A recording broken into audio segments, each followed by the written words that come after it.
नमस्कार विद्यार्थी मित्रांनो, आज आपण बाळ ज पंडित यांचा पाठ पाहणार आहे, ज्या पाठाचं नाव आहे ऑलिम्पिक वर्तुळाचा गोफ.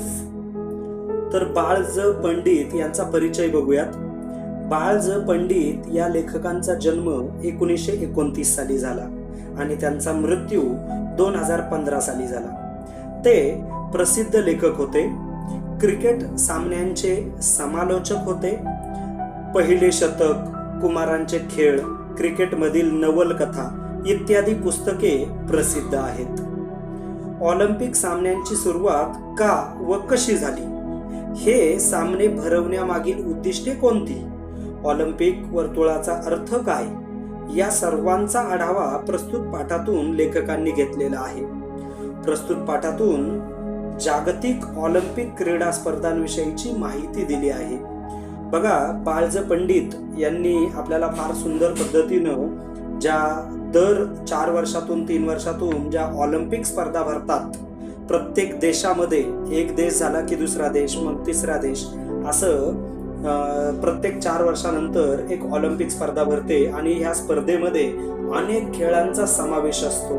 तर ह्या ऑलिम्पिक सामन्यांची सुरुवात कशी झाली, कशी काय ह्या संपूर्ण सृष्टीला जाग आली ऑलिम्पिक स्पर्धेची, किंवा ते भरवण्यामागचे उद्दिष्ट कोणते आहेत, ते ऑलिम्पिक वर्तुळ जे मांडलेले आहे चित्रामध्ये, त्या वर्तुळांचा नक्की अर्थ काय, ह्या सगळ्या गोष्टींचा आढावा लेखकानं आपल्याला ह्या पाठामध्ये करून दिलेला आहे. त्याचबरोबर आपल्याला ते आपल्या तरुण विद्यार्थ्यांसमोर ते समोर ठेवतायत की सगळ्यांनी क्रीडा म्हणजे खेळ याच्याकडे वळलं पाहिजे आणि भरपूर जणांनी आपली कौशल्य खेळामध्ये दाखवली पाहिजे, देशासाठी खेळलं पाहिजे आणि देशासाठी मेडल आणले पाहिजेत. तर हे जे लाल अक्षरामध्ये खाली लिहिलेलं आहे, हे फक्त तुमच्या वाचनासाठी आहे किंवा आपलं उद्दिष्ट काय ते सांगितलेलं आहे. मनुष्याच्या सर्वांगीण व्यक्तिमत्व विकासात क्रीडेचे महत्व अनन्यसाधारण आहे. सर्व स्तरांवर खेळले जाणारे क्रीडा सामने हे क्रीडा रसिकांचेच नव्हे तर जगभरातील क्रीडा प्रेमींचे लक्ष वेधून घेणारे ठरतात. संपूर्ण जगभरातील क्रीडा सामन्यांत ऑलिम्पिक क्रीडा सामन्यांना एक मानाचे स्थान आहे. ऑलिम्पिक 2020च्या विजयाचे उद्दिष्ट डोळ्यासमोर ठेवून आपल्याला आवडणाऱ्या खेळांचा लक्ष केंद्रित करून त्यात पारंगत होऊन आपल्या देशाला ऑलिम्पिक विजयाचे मानकरी होण्यासाठी अधिकाधिक प्रयत्नशील राहूयात. बघा, लेखकांनी इथं आपल्याला फार सुंदर पद्धतीने माहिती दिलेली आहे की आपण जे 2020 साली ऑलिम्पिक स्पर्धा भरणार होत्या, पण आता ह्या करोनाच्या महामारीमध्ये किंवा करोना ह्या रोगाच्या स्थितीमुळे ह्या स्पर्धा काही होऊ शकत नाहीयेत. पण भविष्यात कधी या स्पर्धा झाल्या तरी आपण भारतातल्या भरपूर विद्यार्थ्यांनी, नवतरुणांनी या ऑलिम्पिक स्पर्धेमध्ये भाग घेऊन आपल्या देशाला ऑलिम्पिक जे पदक आहेत विजयी बनण्यासाठी किंवा ऑलिम्पिक विजयाचे मानकरी होण्यासाठी आपण जास्तीत जास्त प्रयत्न केला पाहिजे, हे लेखक आपल्याला इथं सांगतायत. लेखक पाठात लिहित आहेत, ऑलिम्पिक गावाकडे आमची मोटार भरधाव वेगाने जात होती. गर्दी प्रचंड असली तरी रहदारीला अडचण मुळीच नव्हती. येण्या जाण्यासाठी वेगवेगळे रस्ते होते. खेळांचे मैदान जवळ येऊ लागले तसे आमचे डोळे समोरील क्षितिजाकडे लागले. खूपच उंच अशा स्तंभावर एक भला मोठा ध्वज फडफडत असलेला आम्हाला दिसला. बघा, लेखक म्हणतायत की ज्या ठिकाणी ऑलिम्पिक स्पर्धा भरतात, ज्या देशामध्ये ऑलिम्पिक स्पर्धा भरतात आणि ज्या देशातल्या ज्या शहरामध्ये ऑलिम्पिक स्पर्धा भरतात, त्या शहराला काही काळ ऑलिम्पिक गाव असं म्हटलं जातं. आणि म्हणून लेखक म्हणतायत की आमची जी मोटार गाडी होती, आम्ही ज्या 4 व्हीलरनी चाललो होतो, ती ह्या ऑलिम्पिक गावाकडे भरधाव वेगानं धावत होती आणि गर्दी अतिशय प्रचंड जास्त होती. भरपूर ऑलिम्पिक स्पर्धा पाहण्यासाठी आलेले किंवा ऑलिम्पिक मध्ये भाग घेण्यासाठी आलेले असे हजारो लोक त्या रस्त्याने ये जा करत होते किंवा त्यांच्या गाड्या ये जा करत होत्या. पण तेथील जे राहणारी जी लोक आहे त्या रहदारीला तिथे राहणाऱ्या लोकांना याची मुळीच अडचण नव्हती. कारण ह्या गाड्या येण्या जाण्यासाठी एक वेगवेगळे रस्ते होते. म्हणजे वन वे कुठेही नव्हता. एक जाण्यासाठी रस्ता होता भला मोठा आणि एक तिथून परत येण्यासाठी रस्ता होता. त्यामुळं रहदारीला कोणतीच अडचण नव्हती. आणि खेळाचं मैदान जसं जसं जवळ जवळ येऊ लागलं तेव्हा लेखक म्हणतात की माझे डोळे क्षितिजाकडे लागले. क्षितिज म्हणजे काय तर आपण लांबवर असं बघितलं आणि लांबवर बघितल्यानंतर आपल्याला रस्ता जिथं संपलेला दिसतो तिथं असं आपल्याला उन्हामध्ये असं जाणवतं की तिथं पाणी साठलेलं आहे, मृगजळ आपल्याला दिसतं. बरोबर आहे. जिथं आपली लक्ष जातं आणि जिथं आपल्याला वाटतं आभाळ आणि जमीन एकत्र आलेली आहे, त्याच्या पुढं काहीच नाहीये असं आपल्या नजरेत पडतं, त्या स्थितीला क्षितिज म्हणतात. आणि म्हणून लेखक म्हणतात की त्या क्षितिजाकडे आमचे डोळे लागले जिथं आम्हाला पोहोचायचं होतं. आणि खूपच उंच अशा स्तंभावर, स्तंभ म्हणजे खांब, खूप मोठा असा स्तंभ तिथं होता, भला मोठा स्तंभ तिथं होता, खांब होता आणि त्या खांबाला भला मोठा ध्वज, झेंडा फडफडत असल्याचा लेखकाला दिसला. पुढे लेखक लिहितायत, ऑलिम्पिक सामन्यांचे ते स्वतंत्र निशाण होते. ध्वजावरील पांढऱ्या शुभ्र पार्श्वभूमीवर लाल, पिवळ्या, निळ्या, हिरव्या व काळ्या रंगाची वर्तुळे एकमेकांत गुंफलेली होती. जणू 5 मित्रच हातात हात घालून आपल्या मैत्रीची साक्ष जगाला देत होते. ही 5 वर्तुळे म्हणजे जगातील 5 खंड आणि त्यांची शुभ्र धवल पार्श्वभूमी म्हणजे विशाल अंतराळ. या ध्वजावर ऑलिम्पिकचे ब्रीद वाक्य लिहिलेले आहे, सिटियस, ऑल्टियस, फॉर्टियस, म्हणजे गतिमानता, उच्चता, तेजस्विता. प्रत्येक खेळाडूने जास्तीत जास्त गतिमान होण्याचा प्रयत्न केला पाहिजे, अधिकाधिक उंची गाठण्याची शिकस्त केली पाहिजे आणि बल संवर्धनासाठी जास्तीत जास्त श्रम केले पाहिजे असा संदेश हा ध्वज खेळाडूंना देत असतो. बघा, लेखक इथं आपल्याला सांगतायत की जे ऑलिम्पिकच्या सामने जे असतात ते यांचे प्रत्येकाचं स्वतंत्र असं निशाण असतं, प्रत्येकाचे स्वतंत्र असे झेंडे असतात आणि या ध्वजावर पांढरा शुभ्र पार्श्वभूमीवर लाल, पिवळ्या, निळ्या, हिरव्या आणि काळ्या रंगाची वर्तुळे एकमेकांत गुंफलेली आहेत. बघा, इथं आपल्याला समोर चित्र दिसतंय. 5 प्रकारचे वर्तुळ आहेत. त्या 5ही वर्तुळांची रंग वेगळे, निळा, पिवळा, काळा, हिरवा, लाल अशा रंगाची वर्तुळ आहे. पण ही वर्तुळ सगळेच्या सगळे एकमेकांमध्ये गुंफलेले आहेत, त्याला आपण तोडू शकत नाहीये. ते गुंफलेले आहेत. जणू काही हे आपले मैत्रीच दाखवतायत, जणू काही हे 5 मित्र एकमेकांच्या हातामध्ये हात घालून मैत्रीची साक्ष देत जगाला देतय असं वाटतंय. जसं आपण लहानपणी आपले मित्रमंडळी आपण एकमेकांच्या हातात हात देऊन सगळीकडे फिरतो, खांद्यात खांदा घालून, खांद्यावर हात घालून आपण फिरतो, त्या पद्धतीनं हे चित्र आपल्याला इथं दिसतंय. ही 5 खंड आहेत. टोटल आपल्या पूर्ण सृष्टीमध्ये 7 खंड आहे. जसं आशिया खंड, ऑस्ट्रेलिया खंड, अमेरिका खंड असे अनेक खंड आहेत. त्याच पद्धतीनं हे जे याच्यापैकी जे 5 खंड आहेत, हे 5 खंड ह्या ऑलिम्पिक स्पर्धेमध्ये प्रत्येक वेळी भाग घेतात आणि या पूर्ण पृथ्वीवर ऑलिम्पिकच्या स्पर्धा दर 4 वर्षांनी भरत असतात. आणि म्हणून ह्या 5 वर्तुळांचा झेंडा बनवलाय आणि तो झेंडा आकाशामध्ये फडफडतोय. आणि या शुभ्र धवल पार्श्वभूमी म्हणजे विशाल अंतराळ, जे आकाशामध्ये तो ध्वज फडफडतोय आणि त्या ध्वजाच्या भोवती सर्वत्र आपल्याला काय दिसतंय, अंतराळ दिसतंय, आकाश दिसतंय. आणि या ध्वजावर ऑलिम्पिकचे जे ब्रीद वाक्य लिहिलेलं आहे त्या ब्रीद वाक्यावर लिहिलेलं आहे सिटियस, ऑल्टियस, फॉर्टियस. सिटियस म्हणजे काय, गतिमानता. सिटियस म्हणजे गतिमानता. माणसानं नेहमी गतिमान राहिलं पाहिजे, आपली स्पीड राहिलं पाहिजे, आपल्या खेळाला स्पीड दिलं पाहिजे. ऑल्टियस म्हणजे उच्चता. नेहमी आपण उंच उंच जायला पाहिजे आपल्या खेळामध्ये. आपण ज्या खेळामध्ये भाग घेतोय त्याच्यात आपण उंच गाठली पाहिजे, उंची गाठली पाहिजे, शिकस्त मारली पाहिजे. आणि शेवटचे 40S, आणि 40S म्हणजे तेजस्विता. आपण त्या खेळाला काय केलं पाहिजे, जास्तीत जास्त बल संवर्धन दिलं पाहिजे, ताकदवर बनवलं पाहिजे त्या खेळाला. आणि त्या खेळात आपण भरपूर श्रम करून, आपण मेहनत करून आपण काय केलं पाहिजे, त्या खेळाची उंची गाठवली पाहिजे. असा संदेश हा ध्वज खेळाडूंना देत असतो. आणि म्हणून याची स्फूर्तिदायक असा झेंडा या ऑलिम्पिक स्पर्धेसाठी संपूर्ण सृष्टीनं बनवलेला आहे. पुढे लेखक लिहित आहेत की या ध्वजस्तंभाजवळ एक स्फूर्तिदायक मशाल सतत तेवत असते. ऑलिम्पिक सामने म्हणजे क्रीडापटूंसाठी आणि क्रीडा शौकीनांसाठी एक पर्वणीच आहे. पर्वणी म्हणजे सुवर्णसंधी, पर्वणीच असते. पृथ्वीच्या पाठीवरील सर्व राष्ट्रांतील सुमारे 5 ते 6 हजार खेळाडू या सामन्यांमध्ये सहभाग घेतात. स्त्री खेळाडूंची संख्या 2000च्या आसपास असते. प्रेक्षागारात सुमारे 70 ते 80 हजार प्रेक्षक बसण्याची सोय असते. याशिवाय सुमारे 25,000 लोकांना हे सामने उभे राहून पाहता येतात.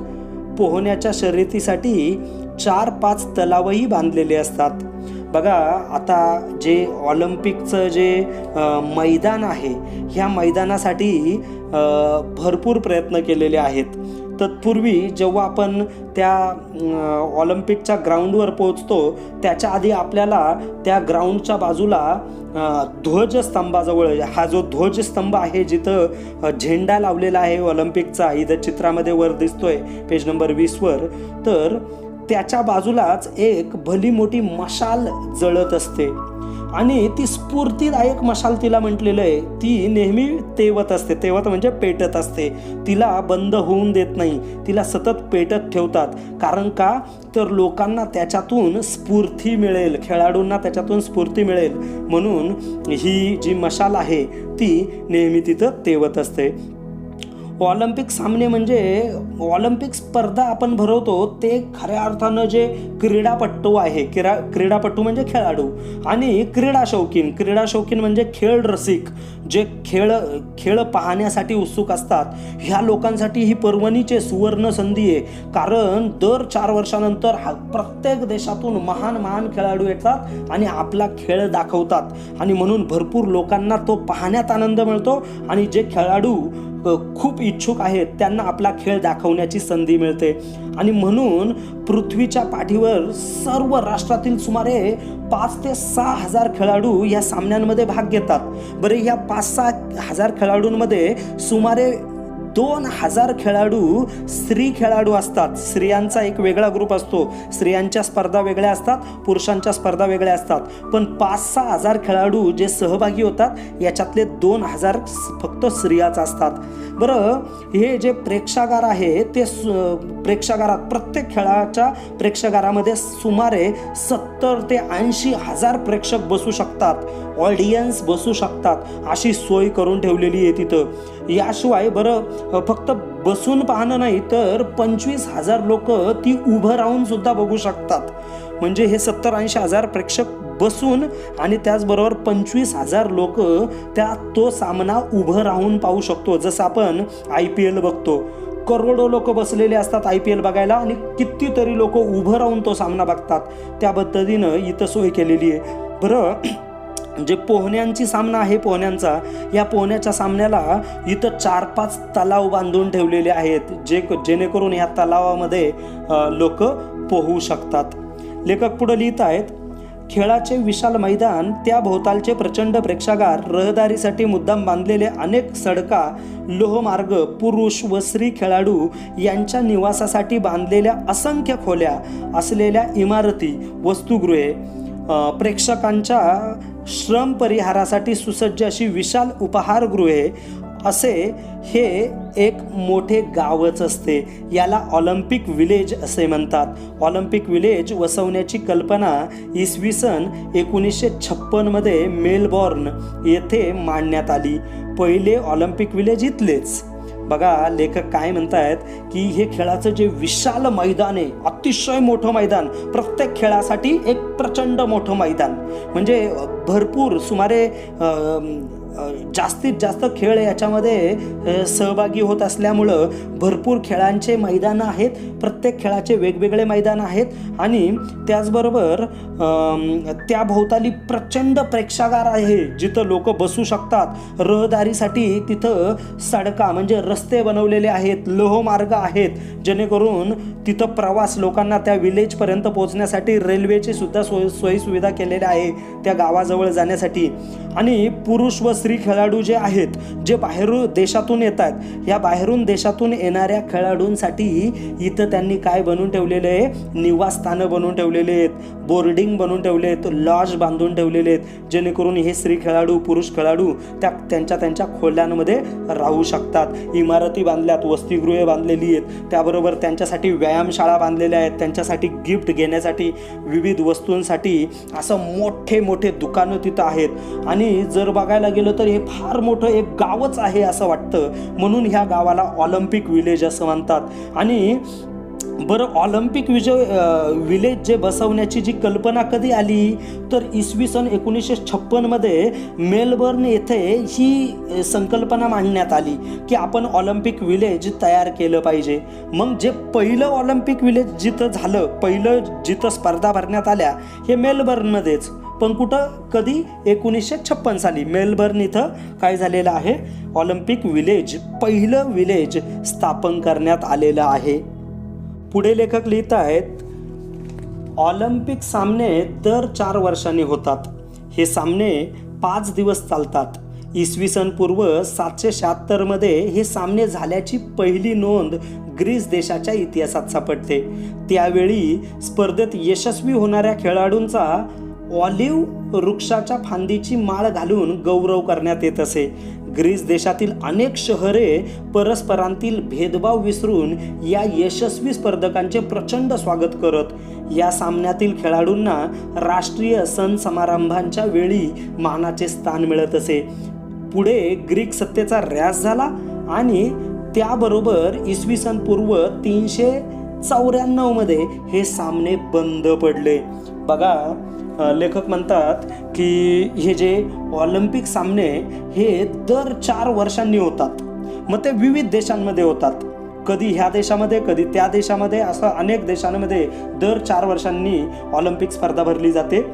हे सामने 5 दिवस चालतात, एकूण 5 दिवस हे सामने चालतात. आणि पण जर तुम्ही इसवी सन पूर्व म्हणजे हे जे आपण 2020 पर्यंत आलेलो आहे, हे जेव्हा याची जनगणना याची सुरुवात करण्यात आली, तेव्हा जी मोजणी वर्षाची, सालाची सुरुवात करण्यात आली, त्याच्या पूर्वी म्हणजे इसवी सन म्हणजे येशू ख्रिस्त जेव्हा त्यांना त्या फासावर लटकवण्यात आलं त्याच्या आधी 776 वर्ष पूर्वी, त्याच्या आधी मध्ये हा सामना झाल्याचं दिसून येतं. ग्रीस देशाचा जो इतिहास आहे, त्या इतिहास जर तुम्ही वाचला तर त्याच्यात दिसतंय की इसवी सन पूर्व 776 असे सामने झालेले आहेत. आणि त्यावेळी जे स्पर्धेमध्ये जे यशस्वी होणारे जे खेळाडू आहेत, जे खेळाडू खेळ जिंकायचे, त्यांना त्या काळात ऑलिव्ह नावाचा वृक्ष होता, त्या वृक्षाच्या फांदीची माळ घालून त्यांचा गौरव करायचा. आपण नाही का, कोणाचं गौरव करताना आपण काय करतो, फुलगुच्छ देतो किंवा शाल त्याच्या गळ्यामध्ये टाकतो किंवा त्याच्या गळ्यात माळ घालतो आणि त्याचा गौरव करतो. त्या पद्धतीनं ग्रीस देशामध्ये ऑलिव्ह नावाच्या वृक्षाची फांदी घ्यायचे आणि त्या फांदीची माळ करून त्या खेळाडूंच्या गळ्यात घालायचे. हे गौरवास्पद होतं. आणि हे ग्रीस देशातील अनेक शहरे परस्परांतील भेदभाव विसरून जायचे आणि यशस्वी स्पर्धकांचे प्रचंड स्वागत करण्यासाठी सगळे एकत्र व्हायचे आणि सगळेच्या सगळे मनापासून त्यांचं स्वागत करायचे. या सामन्यांतील खेळाडूंना काय करायचे की राष्ट्रीय सण समारंभ असतात, जसं आपल्या देशामध्ये दिवाळी, दसरा, ईद वगैरे जे काही सण आहेत, ख्रिसमस आहे, अशा अनेक सण साजरे करतो. तर त्या देशामध्ये जे काही सण साजरे केले जायचे, ह्या सणांच्या वेळी हे जे यशस्वी खेळाडू आहेत, या यशस्वी खेळाडूंना मानाचं स्थान दिलं जायचं आणि त्यांचा सत्कार केला जायचा ह्या सण समारंभांना. पुढं ग्रीस, हा जो ग्रीक देश आहे, ह्या ग्रीक सत्तेचा ऱ्हास झाला, म्हणजे संपुष्टात आली ती ग्रीक सत्ता. आणि त्यामुळं त्यानंतर इसवी सन पूर्व 394 हे सामने कायमचे बंद पडले. परंतु हे सामने परत उदयास आले. याच्याबद्दल लेखक पुढं म्हणतायत, मैत्रीचा मंत्र सांगणाऱ्या या ऑलिम्पिक सामन्यांची त्यानंतर इसवी सन 1894 साली आधुनिक जगाला आठवण झाली. त्या वर्षी फ्रान्स देशात एक ऑलिम्पिक काँग्रेस भरवण्यात आली होती. त्या काँग्रेसला अनेक राष्ट्राचे प्रतिनिधी हजर होते. कुबेर्टीन नावाच्या फ्रेंच क्रीडा तज्ज्ञाने या काँग्रेसमध्ये ऑलिम्पिक सामन्यांचे पुनरुज्जीवन केले.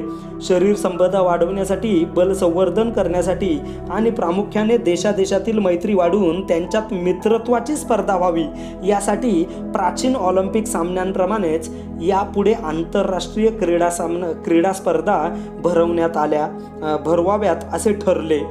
1896 पासून सन 1896 पासून ऑलिम्पिक सामने दर 4 वर्षांनी वेगवेगळ्या देशात भरवले जातात. त्या निमित्ताने जगात सद्भावना, समता, मैत्री, विश्वबंधुत्व, शिस्त व ऐक्य या भावना वाढीस लागतात. बघा, लेखक काय म्हणतात की जेव्हा इसवी सन पूर्वी 394 साली जेव्हा ग्रीक सत्तेचा ऱ्हास झाला, संपुष्टात आली ही सत्ता, त्यानंतर ही सामने बंद पडले, पण मैत्रीचा मंत्र सांगणारी ही जी ऑलिम्पिक सामने आहेत, हे परत इसवी सन 1894 साली आधुनिक जगाला याची आठवण आली आणि परत हे ऑलिम्पिक स्पर्धा भरवाव्यात अशी एक ऑलिम्पिक काँग्रेस भरवण्यात आली आणि अशी एक मीटिंग भरवण्यात आली. आणि ह्या मीटिंगचे जे प्रतिनिधी होते, प्रत्येक राष्ट्राचे काही प्रतिनिधी त्या मीटिंगला बोलवलेले होते. आणि ही मीटिंग कोणी घेतली होती? जे फ्रेंच क्रीडा तज्ज्ञ होते, कुबेर्टीन नावांचे जे फ्रेंच क्रीडा तज्ज्ञ होते, यांनी ही मीटिंग भरवली. प्रत्येक देशातल्या प्रतिनिधींना बोलवण्यात आलं आणि हे सामने आपण परत करायचे. बरं, हे का करायचे? तर शरीर संपदा वाढावी, लोकांची शरीर सुंदर राहावं म्हणून, बल संवर्धन व्हावं म्हणजे ताकद यावी लोकांमध्ये, शरीर निरोगी राहावं, सुंदर राहावं आणि प्रामुख्याने देशादेशामध्ये मैत्री वाढली पाहिजे. प्रत्येक देशामध्ये लोकांनी एकमेकांना ओळखावं, प्रत्येक देशाबद्दलची माहिती सगळ्यांना कळावी, म्हणून हे मित्रत्वाचे सामने व्हावेत अशी इच्छा लेखकांची होती. आणि म्हणून कुबेर्टीन यांची होती. आणि म्हणून कुबेर्टीननी ही मीटिंग भरवली, सगळ्यांना याचे नियम अटी वगैरे सांगून दिल्या आणि 1896 पासून ऑलिम्पिक सामने दर 4 वर्षांनी वेगवेगळ्या देशात भरवले जातात. तेव्हापासून म्हणजे 1896 पासून. बरं, ह्या निमित्तानं काय होतं, कोणते उद्दिष्ट किंवा त्यांचे कोणत्या भावना वाढीस लागतात? तर लोकांमध्ये सद्भावना येते, समता येते, मैत्री वाढू लागते, विश्वबंधुत्व येतं. आपल्या संपूर्ण विश्वामध्ये हे विश्वाची आपले गाव म्हणून ओळखलं जातं. शिस्त, या खेळामध्ये प्रत्येक खेळामध्ये शिस्त असते, नियम अटी असतात, त्यामुळं खेळाडू शिस्तप्रिय होतो. त्याचबरोबर ऐक्य, आपल्या सगळ्या देशांमध्ये ऐक्य निर्माण होतं. ह्या सगळ्या भावना वाढीस लागतात, म्हणून ऑलिम्पिक स्पर्धा भरवण्यात आलेल्या आहेत. पुढे लेखक म्हणतायत, या सामन्यात निरनिराळ्या 21 खेळांची तरतूद आहे. पुरुषांसाठी व स्त्रियांसाठी वेगवेगळे सामने होतात. या सामन्यांच्या व्यवस्थेसाठी एक आंतरराष्ट्रीय ऑलिम्पिक समिती नेमलेली असते. या स्पर्धात भाग घेणाऱ्या प्रत्येक देशाचे 1 ते 3 प्रतिनिधी या समितीत असतात. या समितीमध्ये खेळाची व्यवस्था व त्या खेळांच्या आंतरराष्ट्रीय संघाकडे असते. त्या खेळांच्या आंतरराष्ट्रीय संघाकडे असते. ऑलिम्पिक सामन्यांसाठी लागणारा खर्च फारच मोठा असतो. हा सर्व पैसा स्पर्धक देश उभा करतात. बघा, लेखक काय म्हणतायत की हे जे काही सामने, निरनिराळे सामने, 21 खेळांची तरतूद ह्या ऑलिम्पिक स्पर्धेमध्ये आहे. म्हणजे ऑलिम्पिक स्पर्धा भरतात, याच्यामध्ये एकूण किती खेळ असतात? 21 खेळ असतात. जसं रनिंग झालं, ॲथलेटिक्स झालं, त्याच्यामध्ये काही खेळ पोहण्याचे असतील, कोणी धावणे असतील, उंच उडी असेल, त्यानंतर भालाफेक असेल, गोळाफेक असेल, नंतर काय ते धनुष्यबाण चालवणे असेल, अशा अनेक प्रकारचे खेळ याच्यामध्ये 21 खेळ खेळले जातात. आणि पुरुषांसाठी व स्त्रियांसाठी हे सामने वेगवेगळे होतात. पुरुषांची आणि स्त्रियांची सामने एकत्र लावले जात नाही, तर ते वेगवेगळे होतात. आणि त्याचबरोबर या सामन्यांची जी व्यवस्था आहे, ही व्यवस्था कोण करतं, तर त्याच्यासाठी एक आंतरराष्ट्रीय ऑलिम्पिक समिती नेमलेली असते. म्हणजे सगळं पूर्ण इंटरनॅशनल ऑलिम्पिक समिती नेमलेली आहे. आणि प्रत्येक देशाचे 3 प्रतिनिधी ह्या समितीमध्ये असतात. प्रत्येक देशाचे 3 व्यक्ती त्या मीटिंगसाठी जातात. ते 3 व्यक्ती जाऊन आपल्या पूर्ण देशामधल्या प्रत्येक राज्यामधल्या लोकांना बोलवतात आणि त्यांची मीटिंग घेऊन त्या पद्धतीनं त्यांना मार्गदर्शन करतात. पण आंतरराष्ट्रीयमध्ये प्रत्येक देशाच्या 3च फक्त व्यक्ती प्रतिनिधीमधून म्हणून या समितीसाठी किंवा ह्या सभेसाठी आलेले असतात. आणि ह्या सगळ्या खेळाची, हे समितीमधले जे मध्ये खेळाची जी व्यवस्था आहे, ही व्यवस्था कुणी पाहिजे, खेळाचा जो काही खर्च होईल हे सगळं कुणी पाहिजे, तर त्या खेळाचे जे आंतरराष्ट्रीय संघ आहेत त्या संघानं त्याची व्यवस्था पाहिजे आहे. त्या देशाने आपल्या खेळाचा सगळा खर्च पाहायचा आहे. मग ऑलिम्पिक सामन्यासाठी लागणारा खर्च फारच मोठा असतो. हा सर्व पैसा स्पर्धक देश उभा करतात. म्हणजे जे काही स्पर्धक देश आहेत, ज्या देशांनी स्पर्धेमध्ये भाग घेतलेला आहे, ते सगळे स्पर्धक याच्यामध्ये पैसे टाकतात. किंवा त्या स्पर्धक देश जे आहेत, जे संपूर्ण देश, जसा भारत देशाच्या खेळाडूंसाठी भारत देश पैसा लावतो, तसाच प्रत्येक देश आपल्या स्पर्धकासाठी पैसे लावून पूर्ण खर्च करतो ह्या ऑलिम्पिक स्पर्धेचा. पुढं लेखक म्हणतायत, क्रीडेच्या क्षेत्रात जातीभेद नाही, धर्मभेद नाही की वर्णभेद नाही, येथे सर्वांना समान संधी मिळते. अमेरिकेतील जेसी ओवेन्स हा वंशाने आफ्रिकी खेळाडू 1936 मध्ये बर्लिनला झालेल्या ऑलिम्पिक स्पर्धेत त्याने 4 अजिंक्यपदे मिळवली. इतकेच नव्हे तर त्या 4ही बाबतीत त्याने नवे उच्चांक प्रस्थापित केले. अमेरिकेच्या यशाचा तो मोठा शिल्पकार ठरला. अमेरिकेनेच नव्हे तर साऱ्या जगाने या खेळाडूचा त्यावेळी केवढा गौरव केला, केवढी कौतुक केले. ओवेन्सचा वर्ण, त्याचा देश हे सर्व विसरून साऱ्या जगाने त्याची प्रशंसा केली. बघा, लेखक सांगतायत की हे ज्या क्रीडा भरतात, हे क्रीडा क्षेत्रामध्ये कधीही जातीभेद मानला जात नाही. म्हणजे तू मराठा किंवा तू अमुक जातीचा, तुम्ही तमुक जातीचे, काही मानलं जात नाही. तर ज्यांनी चांगला खेळ केला जातो, दाखवला जातो, त्याला आपल्या देशाचा प्रतिनिधी म्हणून ऑलिम्पिक स्पर्धेमध्ये उतरवतात. त्याच्यात धर्मभेद नाही मानत की तू अमुक धर्माचा आहे, मी अमुक धर्माचा, तू हिंदू, तू मुस्लिम, तू ख्रिश्चन, तू अमुक, तू तमुक, असं कोणतंही धरलं जात नाही. धर्मभेद नसतो, वर्णभेद नाही, तू काळा, मी गोरा, मी अमुक, मी तमुक, असं कोणत्याही प्रकारचा जातीभेद नाही, धर्मभेद नाही, वर्णभेद नाही. ज्यांनी चांगली उत्कृष्ट कामगिरी केली त्याला काय करतात, स्पर्धेमध्ये घेतात आणि सर्वांना समान संधी इथं मिळते. मग अमेरिकेमध्ये जेसी ओवेन्स नावाचा एक खेळाडू होता. त्याचा वंशानं, त्याचे पूर्वज आफ्रिकेमध्ये जन्मलेले होते. त्याचं खरं देश आफ्रिका होता, पण तो अमेरिकेसाठी खेळला. आणि 1936 साली जेव्हा बर्लिनमध्ये झालेले जे ऑलिम्पिक स्पर्धा होते, त्या स्पर्धेमध्ये त्यांनी एकूण 4 अजिंक्यपदे मिळवली. 4 पदकं मिळवलेली आहे, यशस्वी झालेला आहे 4 खेळांमध्ये.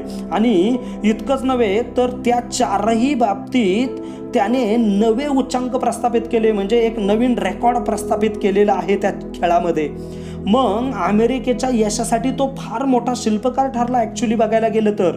मग लोकांनी असं नाही म्हणलं तो कुठं अमेरिकेचा आहे, तो तर आफ्रिकेचा होता, असं नाही. तो आफ्रिकेचा असू नाही तर कसाही कोणत्याही देशाचा असू, त्याचा वंशज कुठलाही असू, पण तो अमेरिका देशासाठी खेळला म्हणून अमेरिकेनं त्याचा मोठा गौरव केला.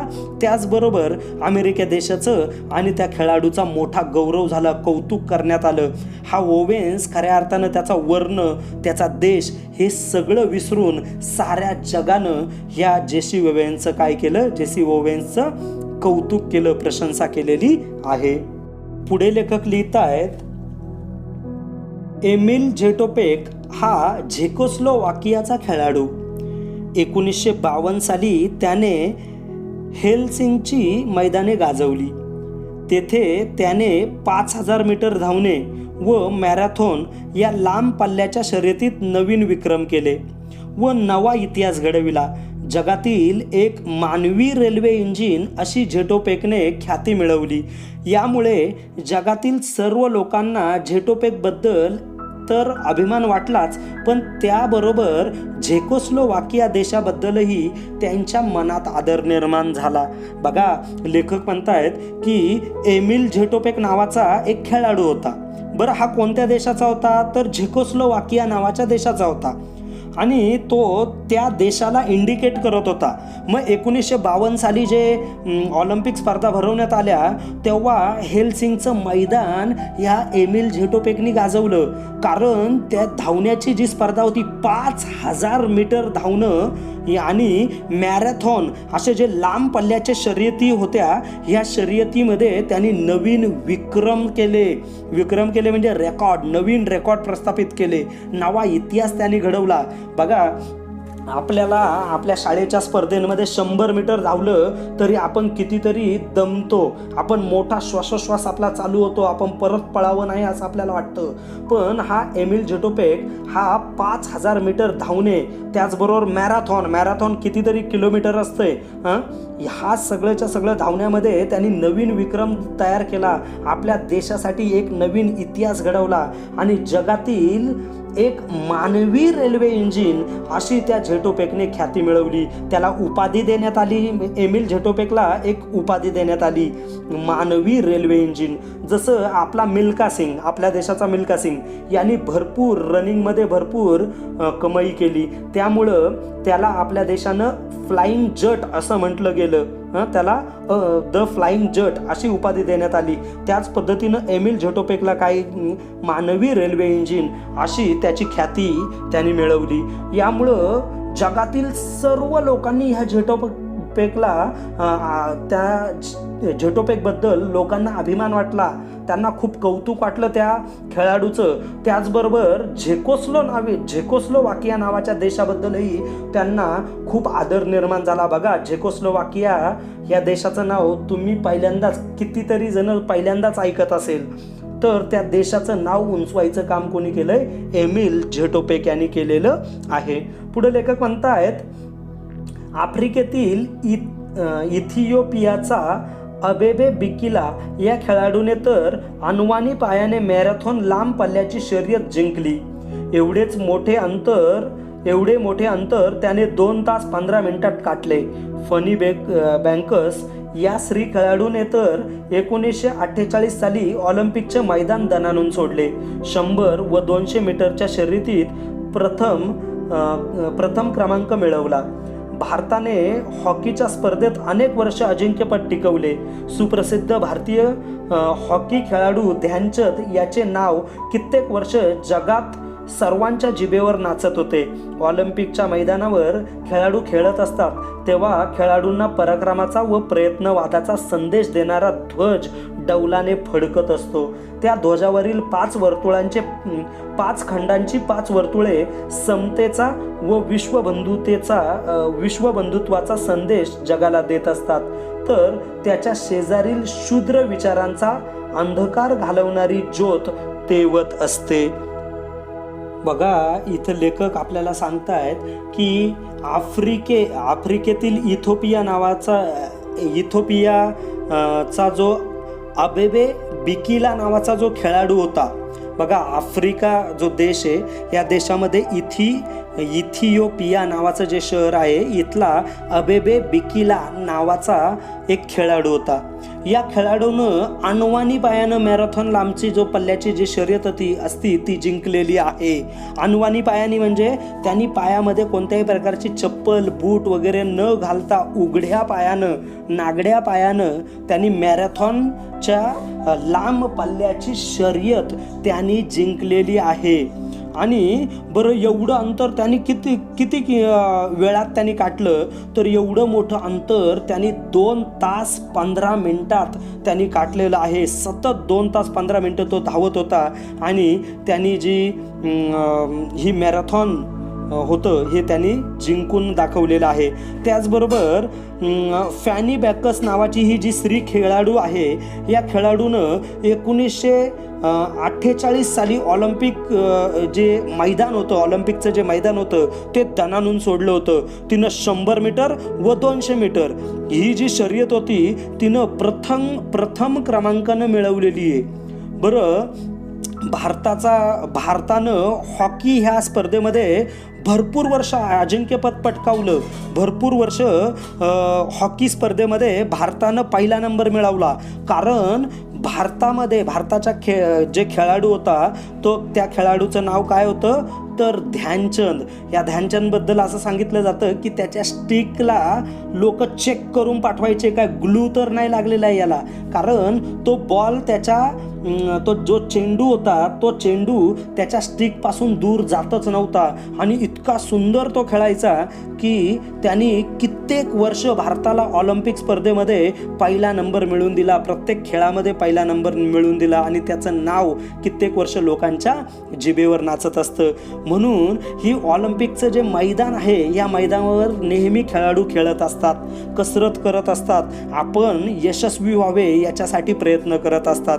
तेव्हा या खेळाडूंना त्यांच्या पराक्रमाचा व प्रयत्नवादाचा संदेश देणारा जो ध्वज आहे, झेंडा आहे, तो आकाशामध्ये डौलानं फडकत असतो आणि म्हणजे अतिशय सुंदर पद्धतीनं फडकत असतो. तो नेहमी मार्गदर्शन करावं अशा पद्धतीनं तो वर फडकत असतो. खेळाडूंना प्रत्येक वेळी तो एक चांगला संदेश देत असतो. आणि त्या ध्वजावरील 5 खंडांची जी 5 वर्तुळं आहेत चित्रामध्ये तुम्ही जसं बघतायत, ह्या 5 खेळाडूंचे 5 खंडांचे जे 5 वर्तुळं आहेत, हे वर्तुळं समतेचा व विश्वबंधुतेचा संदेश देत आहेत. आम्ही सगळे समान आहोत, त्याचबरोबर हे सर्व विश्वच आमचं गाव आहे हा संदेश ते जगाला देत असतात. तर त्या झेंड्याच्या बाजूला, त्या स्तंभाच्या बाजूला शूद्र विचारांचा अंधकार घालवणारी जी ज्योत आहे, मशाल आहे, ती कंटिन्युअसली तेवत असते, म्हणजे पेटत असते. त्या झेंड्याच्या, त्या स्तंभाच्या, विजय स्तंभाच्या बाजूला, त्या झेंड्याच्या बाजूला, वर्तुळांच्या बाजूला एक मशाल असते. ती मशाल कंटिन्युअसली काय असते, तेवत असते, म्हणजे पेटत असते. बघा, आपल्या भारतातल्या ह्या सगळ्या विद्यार्थ्यांसमोर फार मोठं एक तुमच्यासमोर एक स्पर्धा आहे की तुम्ही अनेक खेळांमध्ये आपलं यश संपादन करा, खूप खेळ खेळा आणि आपल्या देशाला ऑलिम्पिकचे विजयी मानकरी करून दाखवण्याची ताकद तुम्ही ठेवा. धन्यवाद.